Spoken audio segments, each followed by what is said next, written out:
잠시 기도드리겠습니다. 살아계신 하나님 아버지 감사합니다. 사순절 새벽 기간 동안에 주의 존귀한 백성들이 주의 전에 모였습니다.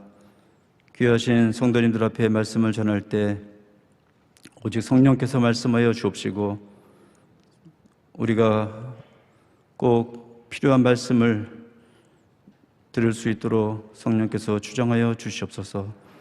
모든 것 주께 의탁하며 존귀하신 예수님의 이름으로 기도드립니다. 아멘. 저는 2012년 1월 1일 날 이 자리에서 파송받은 우크라이나 김대호 선교사입니다. 제가 왜 그날을 잘 기억하냐면요, 저희 어머니께서 2011년 12월 30일 날 돌아가셨습니다. 83세로 돌아가셨고요. 권사님이셨는데 저는 상중에 이곳에 와서 상을 치르다가 도중에 와서 이렇게 파송 예배를 드렸고요. 그 다음 날 이제 장례를 치렀습니다.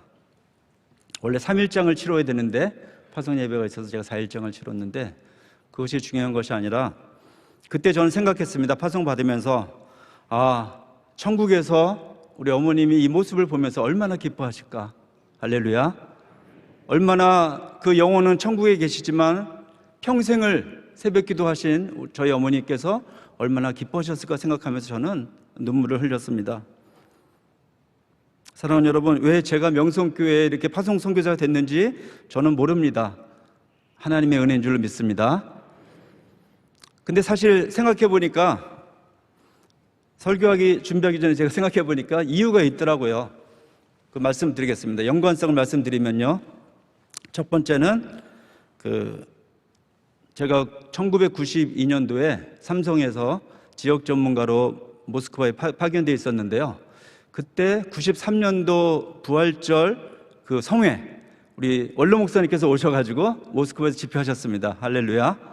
그때 제가 평신도였잖아요.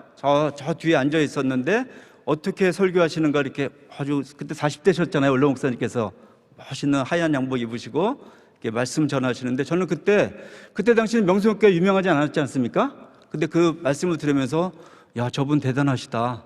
어떻게 저렇게 모스크바까지 오셔가지고 말씀 전하실까? 그리고 수많은 수만 명의 사람들이 말씀을 들으면서, 그때 이제 개방된 지 얼마 안 됐는데 그 말씀을 들으면서 저분은 크게 되실 분이다 생각했습니다. 할렐루야.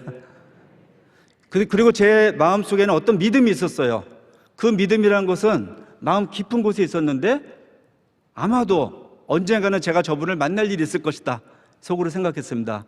그 믿음이 이루어진 줄로 믿습니다. 할렐루야. 그리고요, 왜 제가 어머님 말씀을 드렸냐면은 저희 어머님은 23살에 의정부에서 고향이신데 예수님을 믿으시고 83세까지 하루도 빼놓지 않고 새벽기도 하신 분입니다. 할렐루야. 저희 어머님은 제가 봐도 너무할 정도예요. 비가 오나 눈이 오나 아무리 추워도 하루도 빼놓지 않으시고 가셨어요. 새벽기도 가시고. 저희 아버님은 장로님이셨는데 뭐 이렇게 추우면 안 가시고. 예? 그래서 제가 여성은 독하다, 그때 제가 몸소 깨달았습니다. 그 어머님의 신앙인데 제가 아버님 말씀 잠깐 드리고 싶은데, 아버님은 사실은 평양에서 그 6.25 때 내려오셔가지고 그걸 뭐죠? 피난민이셨어요. 피난민이시다 보니까 트라우마가 있으셔가지고 술을 드시고 술주정뱅이가 모습이었어요. 저희 어렸을 때. 제가 12살 되기 전까지는, 그러니까 어머님이 결혼하시고 23년 동안은 술주정뱅이셨습니다. 그래서 저는 어머님과 함께, 어머님이 매일 교회 가서 철야기도 하셨고요, 새벽기도 하셨습니다. 그때 저는 엄마를 따라서 새벽기도 하고 그렇게 철야기도 했던 것이 지금 생각하니까 복인 줄로 믿습니다. 사랑하는 여러분, 우리가 기도하지 않습니까? 그 기도가 반드시 응답되는 줄로 믿습니다. 왜냐하면요, 제가 살아있는 증거 아닙니까? 저희 어머니께서 23년 동안 기도하셔가지고 제가 12살 때 아버님께서 장로님이 되셨고 피택 장로님이 되신 다음부터 평생을 44년을, 그 인생의 44년을 거룩하게 사시다가 3년 전에 하늘나라 가셨습니다. 96세까지 아주 건강하게 사셨어요. 그리고 그 누구보다도 베풀면서, 오늘 말씀도 있지만 가난한 사람을 위해서 베풀면서 살으셨어요. 그래서 저는 그 아버님의 삶을 보면서 정말 하나님이 살아계시구나. 정말 저로서는 이해할 수 없을 정도로 아버님은 교회에서 존경받으시고, 심지어 장례식에 어떤 어린애가 와서 막 울더라고요. 할아버지 왜 돌아가셨어요? 나한테 매일 이렇게 매주일 만나서 사탕 주신 분인데, 할아버지가 날 그렇게 예뻐하셨는데. 그 모습을 보면서, 그리고 온 성도들이, 저희 모교의 성도들이 다 우는 모습을 보면서 저는 너무 자랑스럽고 감사합니다. 아버님이 피난민이셨듯이 21세기에 저도 원치 않게 피난민이 되었습니다. 여러분 생각해 보세요. 이 21세기에 내전이 아니라 세계에서 가장 강대국인 러시아가 우크라이나를 침공하지 않았습니까? 약한 자, 가난한 자, 무고한 생명을 지금 푸틴이 공격하고 있습니다. 그래서 저는 지금 실시간으로 그들의 상황을 이렇게 주고받고 있습니다. 사진도 받고 있고요, 영상도 받고 있습니다. 그럼 제가 언론사에도 이렇게 전해주고 있는데요. 오늘도 아침에도 계속 연락이 와요. 이렇게 사진이 오면서, 목사님 뭐 필요합니다. 목사님 저희가 지금 지하실에 갇혀 있습니다. 목사님 물품이 필요합니다. 군수용품이 필요합니다. 지혈대가 필요합니다. 이렇게 연락이 오면 제가 해서 송금해주고 있어요. 송금하면 또 이렇게 전달되고 지금 하고 있습니다. 사랑하는 여러분, 우크라이나 전쟁이 지금 얼마나 극렬한지 여러분 다 아실 겁니다. 언론을 보면 다 나오지 않습니까? 저의 사역자가 명성교회에서 우리 후원하고 있는데, 3명의 사역자를 후원하고 있는데, 제가 그들뿐만 아니라 수많은 사역자들과 저는 협력관계를 갖고 지원하는 일을 하고 있는데 연락이 와요.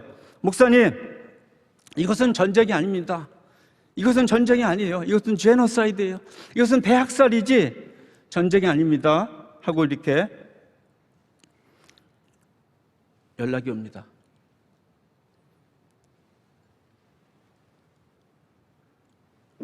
제 평생 소원이 여기서 이렇게 차 한잔 마시는 거였는데, 이거 물이 아니네요. 오늘 특별한 차입니다. 원로 목사님 어디 계신지 모르겠지만 제가 소원 풀었습니다. 지금은 이제 죽어도 소원 없습니다. 이거 하라고 하나님께서 살려주신 것 같습니다. 사랑하는 여러분, 저에게는 사명이 있습니다. 제가 그 전쟁이, 여러분 23일까지 현지인들은 아무도 전쟁 난다고 생각하는 사람 없어요. 100% 전쟁이 안 날 것이다.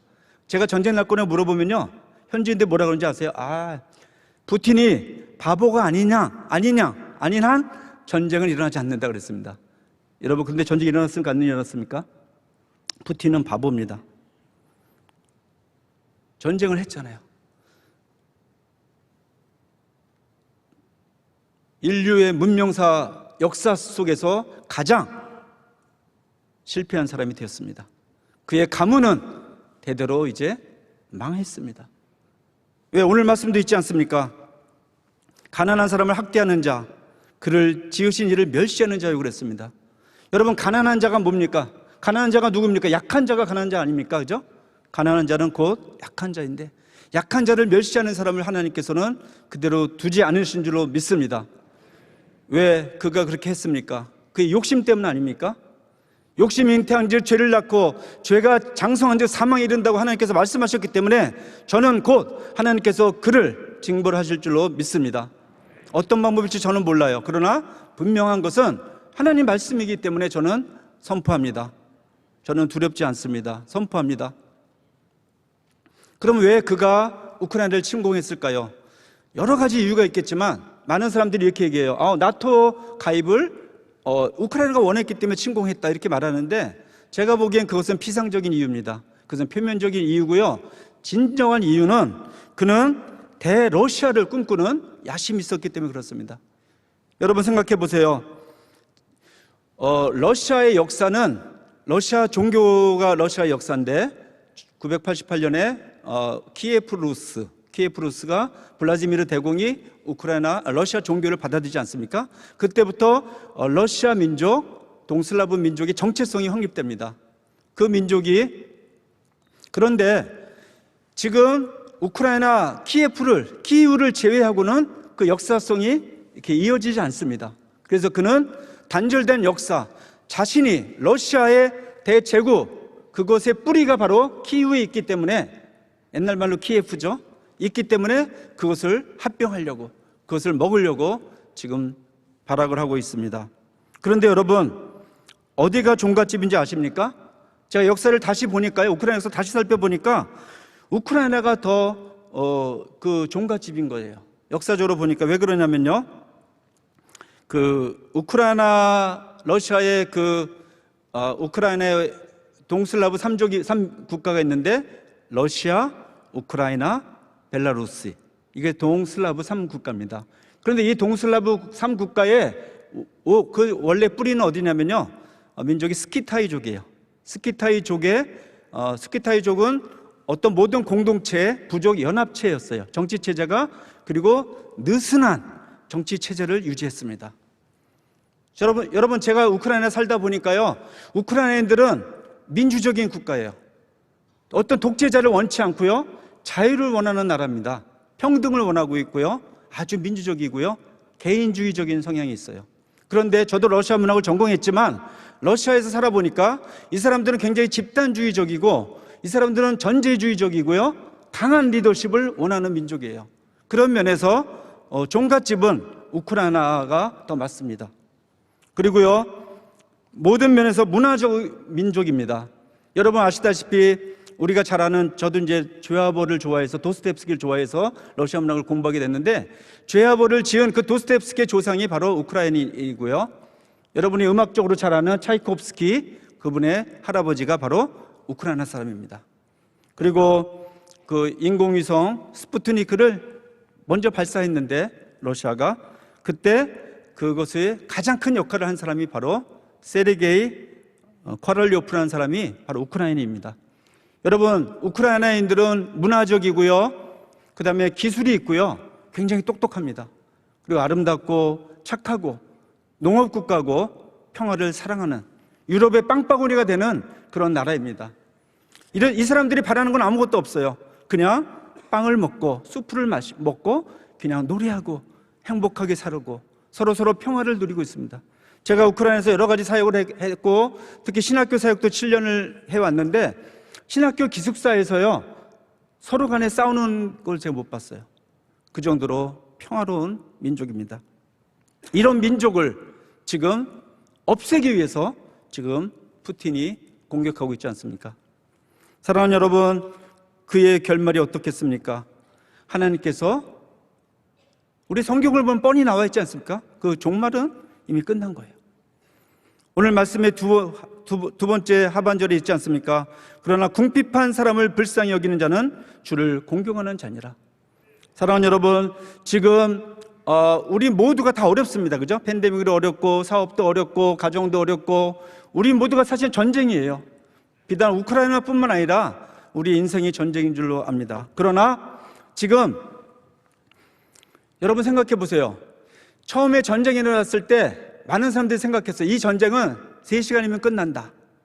이것은 골리앗과 다윗의 싸움입니다. 그리고 길어야 3일이다 이렇게 평가했습니다. 전 세계가. 그런데 여러분, 기적이 일어나지 않았습니까?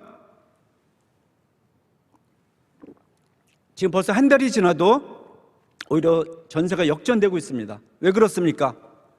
저는 이렇게 생각합니다. 우크라이나를 위해서 기도하는 선교사들이 있고요, 우크라이나를 위해서 기도하는 현지 우리 성도들이 있고요, 전 세계 우리 명성교회가 있고요, 한국교회가 있고, 전 세계의 성도들의 기도 때문인 줄로 믿습니다. 여러분, 하나님은 반전의 명수인 것을 제가 제 삶을 통해서 체험합니다. 따라해 보세요. 순종하면 기적이 임한다. 여러분, 우리가 순종하고 기도할 때 우리 삶에서 기적이 일어나는 줄로 믿습니다. 제 아내가 여기 앉아 있는데, 기도하는 어머님이, 60년 동안 기도하는 어머님이 제 멘토 아닙니까? 인생의 멘토인데, 제가 물어봤어요. 결혼하기 전에, 엄마, 제가 어떤 여자랑 결혼하면 좋을까요? 물어봤어요. 그때 어머니께서 하시는 말씀이 한마디였어요. 너 기도하는 여자를 얻어라. 아니, 뭐 예쁜 여자를 얻어야 되는데 기도하는 여자라, 돈 많은 여자를 얻어야 될 텐데 기도하는 여자를 얻어라. 그래서 제가 그것을, 제 멘토니까, 어머니를 가장 존경하니까 마음속에 품고 있었어요. 그런데 제 아내한테 이거 처음 고백하는 건데, 이거 죄송한데, 사실은 제가 삼성에 입사해서 너무너무 이상형을 발견할 거예요. 우리 아내가 말고 진짜 이상형. 지금도 어디서 보고 날 찾아왔으면 좋겠는데, 이상형인데, 농담이 아닙니다. 이제 맞아 죽을 것 같은데, 이따 끝나고. 처음 고백하는 거 진짜 아내도 모르는데, 그런데 이상형인데 다 좋았어요. 노래도 잘하고 외모도 뭐 끝내주고. 시간이 다 됐네요. 그런데 결론부터 말씀드리면, 하나가 예수님을 믿다가 예수님을 안 믿고 있는 거예요. 그래서 제가 너무 고민돼 가지고 외국인 목사님을 찾아갔어요. 제가 사실 이러는데 결혼을 해야 되는데, 그러니까 그분이 이러더라고요. 믿지 않는 자 멍에를 같이 하지 말라고 하셨더라고요. 그 목사님, 외국인 목사님. 그래서 제가 그것도 마음에 담고 그래 하다가 저희 집사람을 만났는데, 이제 중미로 만났는데, 돌아는 카페에서 만났는데, 탁 하는 말이 자기가 100일 기도하고 나온 거예요. 지금 새벽 기도 100일 기도를 했는데 오늘이 100일째 된 날이다, 딱 하는 말이에요. 그래서 제가 아멘 할렐루야.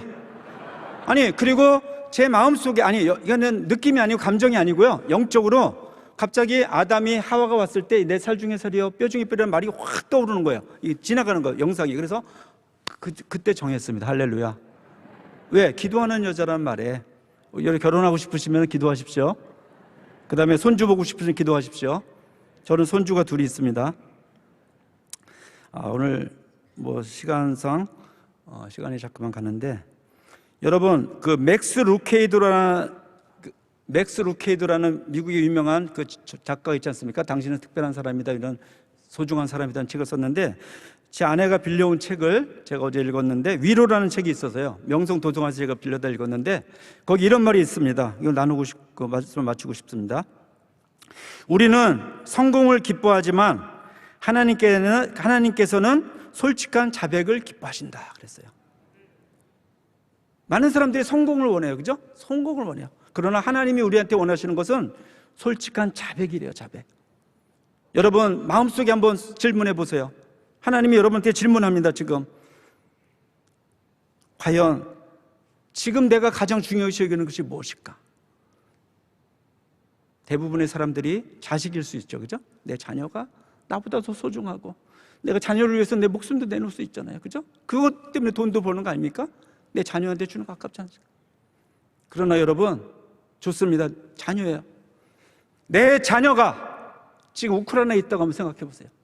내 자녀가 못 먹고 있고, 내 자녀가 물이 없고, 내 자녀가 방공호 속에 있고, 내 자녀가 폭격 속에서 두려움과 떨고 있다. 여러분 심정이 어떻겠습니까?